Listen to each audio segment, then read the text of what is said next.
আজরাইল আলাইহিসসালাম তখন কাঁপতে কাঁপতে বলবেন, হে আমার রব, আপনি তো সব জানেন, শুধু আপনার এই নগণ্য গোলাম বাকি আছে।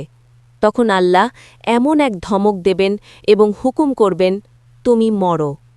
সেই মুহূর্তে আজরাইল আলাইহিসসালাম এমন এক মরণ চিৎকার দেবেন, যদি সেই সময় আসমান ও জমিনের কোনো প্রাণী জীবিত থাকত, তবে সেই চিৎকারের শব্দেই তারা আবার মরে যেত। মৃত্যুর ফেরেশতা, যিনি কোটি কোটি প্রাণ হরণ করেছেন, তার নিজের মৃত্যু কেন এত যন্ত্রণাদায়ক হবে? আর তার মৃত্যুর পর এই বিশাল শূন্য মহাবিশ্বে মহান আল্লাহ একা কি করবেন? আমরা প্রত্যেকেই মৃত্যুকে ভয় পাই। আর এই মৃত্যুর দায়িত্ব যার কাঁধে, তাকে আমরা চিনি মালাকুল মাউত বা আজরাইল আলাইহিসসালাম নামে। তিনি আল্লাহর চার প্রধান, কিন্তু উত্তর দেওয়ার মতো কেউ থাকবে না। আসুন অন্তরের চোখ খুলে দিই এবং হারিয়ে যাই সেই মহাকালের শেষ অধ্যায়ে। আমরা যখন আজরাইল নামটা শুনি, আমাদের কল্পনায় শুধু একটি কালো ছায়া বা ভয়ের প্রতিচ্ছবি ভেসে ওঠে।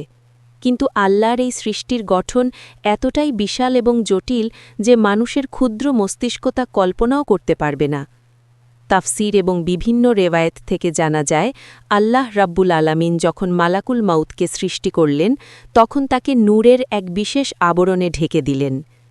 তাকে সৃষ্টি করার পর আল্লাহ তাকে এমন ক্ষমতা দিলেন যে তিনি পূর্ব থেকে পশ্চিম পুরো মহাবিশ্বকে এক নজরে দেখতে পান। তার আকৃতি কতটা বিশাল! বলা হয়, যদি আল্লাহ অনুমতি দিতেন এবং আজরাইল আলাইহিসসালাম তার